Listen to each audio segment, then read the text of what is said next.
नमस्कार दोस्तों। आज है हमारा डे 18 ऑफ आंसर राइटिंग और आज हम लोग करंट अफेयर से रिलेटेड एक टॉपिक को डिस्कस करेंगे। एक्चुअली मैंने 2 दिन पहले इंडियन एक्सप्रेस में एक बहुत ही खूबसूरत आर्टिकल देखा जो कि यूपीएससी मेंस में जिसके पूछने का प्रोबेबिलिटी काफ़ी ज़्यादा है। तो लेट्स स्टार्ट द डिस्कशन और इसका पीडीएफ आपको वो डिस्क्रिप्शन बॉक्स में टेलीग्राम चैनल का लिंक है, वहाँ से आपको मिल जाएगा। तो आइए देखते हैं कि क्वेश्चन क्या है। देखिए, आर्टिफिशियल इंटेलिजेंस से रिलेटेड क्वेश्चन है। तो AI gradually become the integral part of our life. ये बात तो सही है, आजकल हमारे लाइफ में एआई का बहुत बड़ा रोल हो चुका है। सबसे फेमस एग्जांपल इसका चैट जीपीटी है।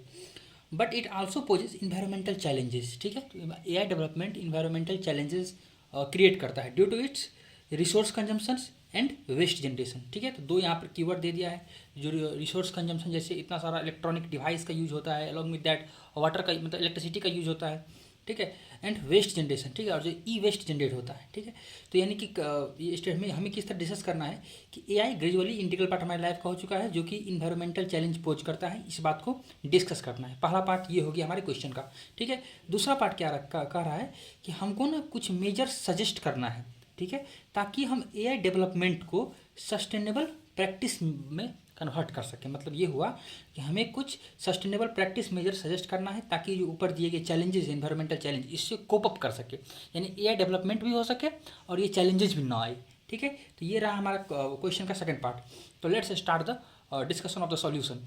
हमने क्या किया, पहले जस्ट एक इंट्रोडक्शन। मेरा ब्रॉड कॉन्सेप्ट क्या है कि हम क्या करेंगे, जनरल से स्पेसिफिक की तरफ मूव करेंगे। ठीक है, कन्वर्ट करेंगे। देखिए, करंट इरा में किसका करंट है, in the current era of IT यानी इंफॉर्मेशन टेक्नोलॉजी के करंट इरा में रोबोटिक्स और आर्टिफिशियल इंटेलिजेंस का यूज काफ़ी ज़्यादा हो चुका है ना। ये हमारे लाइफ का इंटीग्रल पार्ट बन चुका है। यानी देखिए, ये लाइन को हमने क्या किया, क्वेश्चन से ही पिकअप कर लिया। ठीक है, तो ये जनरल स्टेटमेंट हो गया। ठीक है, अब पूरी तरह से हम क्या हो रहे हैं, एआई सेंटर्ड हो रहे हैं। तो एआई क्या है, एक डबल एज स्वॉर्ड है। हमने इसको अंडरलाइन भी कर दिया है। ठीक है, कि एआई एक डबल एज स्वॉर्ड है, 2 धारी तलवार है। एक साथ ऑन वन हैंड ये रिवोल्यूशनाइज कर रहा है various sector like health care, transportation, education. ठीक है, पब्लिक प्लेसेस एक्सेट्रा। तो इन सारे सेक्टर्स में क्या हो रहा है कि एआई का काफ़ी ज़्यादा यूज हो रहा है। ठीक है, but on the other hand क्या हो रहा है कि इसका कुछ इन्वायरमेंटल रिपरकशन भी है। ठीक है, यहाँ पर हम ये भी लिख सकते थे कि on the other hand it has many side effects या it has many other repercussions.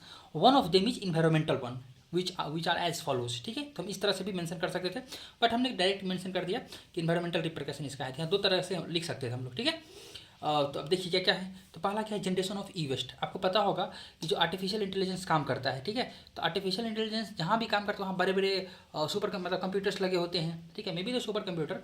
तो वहाँ क्या होता है, और बहुत सारे डिवाइसेस का यूज होता है। तो आज न कल जाकर वो डिवाइस क्या होता है, रिटायर कर जाता है एक तरह से। तो एक ई वेस्ट जनरेट होता है, तो वही है जनरेशन ऑफ ई वेस्ट। तो हार्डवेयर जो यूज होता है मशीन डेवलपमेंट में, ठीक है, लेटर ऑन वो इलेक्ट्रॉनिक वेस्ट हो जाता है, जो कि प्रॉपरली रीयूज या फिर रिसाइकल्ड नहीं किया जाता है। तो अब देखिए, इसी क्वेश्चन से आपको इसका समाधान भी मिल गया इस पॉइंट से। ठीक है, second point, excessive water consumption. देखिए, तो इसको मैंने क्या किया, कितना बेहतरीन तरह से दो पार्ट में डिवाइड कर दिया कि पर्पस क्या है एक्सेसिव वाटर कंजम्पशन का और इससे प्रॉब्लम क्या हो रहा है। तो पर्पस क्या है, for cooling the data centres. ठीक है, डाटा सेंटर को कूल करने के लिए, क्योंकि देखिए बहुत जो डाटा सेंटर होते हैं बड़े बड़े डिवाइसेस लगे होते हैं। ठीक है, तो उसको कूल बनाए रखने के लिए वाटर चाहिए। प्रॉब्लम क्या है, आप खुद सोच सकते हैं कि जहाँ वाटर का एक्सेसिव कंजम्पशन हो रहा है, तो वैसा रीजन जहाँ पर वाटर डिफिशियंट है, वाटर की कमी है। ठीक है, वाटर स्ट्रेस ग्लोबल समस्या है। ठीक है, लेकिन वो रीजन जहाँ ऑलरेडी वाटर स्ट्रेस सिचुएशन में पहुँच चुका है, वहाँ इन चीज़ों का मतलब कह सकते हैं कि वहाँ हेड क्वार्टर लगाना बहुत डिफिकल्ट है ना। तो difficult for AI operation in the water stress regions like Bengaluru. मैंने एक एग्जाम्पल दे दिया बेंगलुरु का। ठीक है, कुछ दिन पहले भी न्यूज़ में था कि बेंगलुरु में बहुत ज़्यादा पानी की कमी है। ठीक है, तो ये दूसरा प्रॉब्लम हो गया। तीसरा क्या है, हाई इलेक्ट्रिसिटी कंजम्पशन। ठीक है, देखिए इलेक्ट्रिसिटी कंजम्पशन अगर ज़्यादा होगा तो इससे क्या दिक्कत होगा। पहला बात देखिए, यूजुअली वर्ल्ड में अधिकतर पार्ट में, specially in the developing country like India, China, electricity कहाँ से बनता है, फॉसिल फ्यूल है ना, कोल के बर्निंग से बनता है। ठीक है, उससे पावर प्लांट चलाए जाते हैं।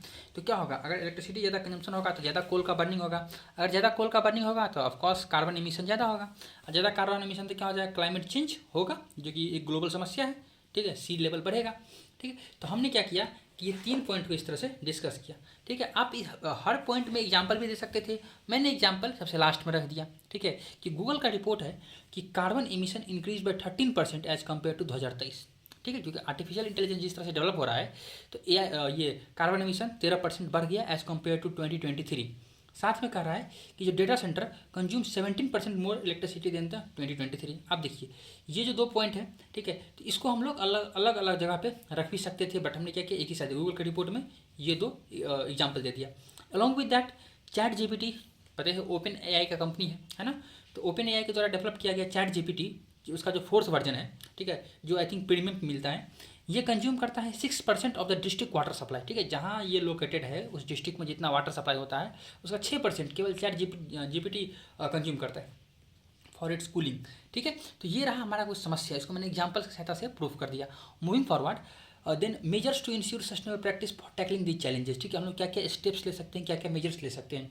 पहला recycling the of e waste, है ना, कि जो भी आउटडेटेड इंस्ट्रूमेंट है उसको प्रॉपर रिसाइकल किया जाए, ठीक है, इससे क्या होगा, डेफिनेटली ई वेस्ट जनरेशन कम हो जाएगा। दूसरा promotion of reuse of materials, वही बात, देखिए अगर हम रीयूज करेंगे तो उससे भी क्या होगा, ई वेस्ट जनरेशन कम हो जाएगा। Third one is renewable energy use in the AI sector. अब देखिए हम क्या कर रहे हैं, रिन्यूएबल एनर्जी का यूज़ कर रहे हैं एआई सेक्टर में, जैसे में सोलर विंड है ना, solar wind based electricity should be used, ठीक है, यानी सोलर विंड से हम लोग इलेक्ट्रिसिटी प्रोड्यूस करेंगे। इससे बेनिफिट क्या है, पहला बात ये प्रमोट करता है नॉन रिन्यूएबल एनर्जी सेक्टर को, जो कि जरूरत है, क्योंकि पूरा वर्ल्ड चाहता है कि कार्बन एमिशन को जीरो किया जाए। तो कैसे करेंगे जीरो यार, जब तक हम लोग नॉन ये रिन्यूएबल मतलब प्रमोशन, सॉरी मैंने यहाँ पर, ठीक है, promotion of the renewable energy sector, ठीक है, तो रिन्यूएबल एनर्जी सेक्टर को तो प्रमोट नहीं करेंगे तो कैसे काम चलेगा, पहला ये हो गया। दूसरा बेनिफिट क्या है इसका, ये कार्बन एमिशन में रिड्यूस हो जाएगा, ठीक है, तो ये नेट जीरो एमिशन, ठीक है, जो पता होगा कि नेट जीरो कार्बन एमिशन की तरफ बढ़ने के लिए एक इंपॉर्टेंट स्टेप है, ठीक है। उसके अलावा हम लोग और किस तरह से मतलब चैलेंज को टैकल कर सकते हैं, adoption of the efficient energy technology and water use. देखिए हम क्या कर सकते हैं कि इफिशियंट एनर्जी टेक्नोलॉजी और इफिशियंट वाटर यूज दोनों का इस्तेमाल कर सकते हैं, ठीक है। तो कैसे कर सकते हैं, देखिए हम प्रमोट कर सकते हैं इफिशियंट एआई एल्गोरिदम। आपको पता होगा कि जो आर्टिफिशियल इंटेलिजेंस चलता है, ठीक है, जो भी सॉफ्टवेयर काम करता है वो पर्टिकुलर एल्गोरिदम पे काम करता है, ठीक है।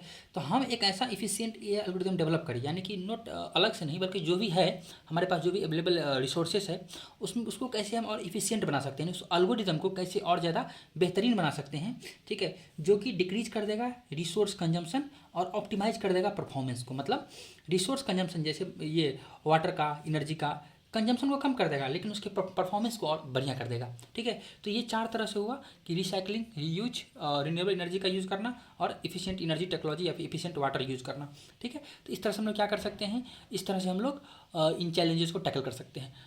फिर हम कंक्लूड करते हैं, देखिए artificial by developing AI human are proving their superiority. सही बात है, देखिए हमने क्या किया ना, ये जो लाइन लिखा है ना, ठीक है, बहुत अच्छा लाइन लिखा हुआ है, जो कि एक पैराडॉक्स को दिखाता है, ठीक है, कि हमने एआई को डेवलप करके ह्यूमन बीइंग ये प्रूव कर रहा है कि हम लोग सुपीरियर हैं, बट साइमल्टेनियसली हम जो इन्वायरमेंटल चैलेंज क्रिएट कर रहे हैं ना, ये बात को दर्शाता है, ठीक है, कि ह्यूमैनिटी नेचर के अगेंस्ट है, ठीक है, ये बहुत अच्छा लाइन है, ठीक है, कि एक तरफ एआई क्या प्रूव कर रहा है कि हम लोग सुपीरियर है, दूसरी तरफ हम लोग नेचर के लिए, नेचर को हार्म पहुंचा रहे हैं, है ना, इलेक्ट्रॉनिक वेस्ट जनरेट कर रहे हैं, तो हम लोग ह्यूमैनिटी को नेचर के अगेंस्ट बना दे रहे हैं, ठीक है। इसलिए it is necessity of time, ये समय की मांग है कि हम लोग सस्टेनेबल प्रैक्टिस के साथ जाए, ठीक है। हम लोग ये भी कर सकते थे कि इसका कुछ पॉइंट यहाँ डाल सकते थे, बट हम सोचा कि यहाँ पर ऑलरेडी ये पॉइंट रख दिए हैं, तो यहाँ रखने का कोई मतलब बनता नहीं है, क्योंकि रिपीटेशन ऑफ पॉइंट होगा एग्जाम में, उससे कुछ नहीं होता है, ठीक है। तो ये रहा हमारा आज का डिस्कशन, कैसा लगा आप बता सकते हैं, and thank you very much for discussion. और कोई भी डाउट है तो आप कमेंट बॉक्स में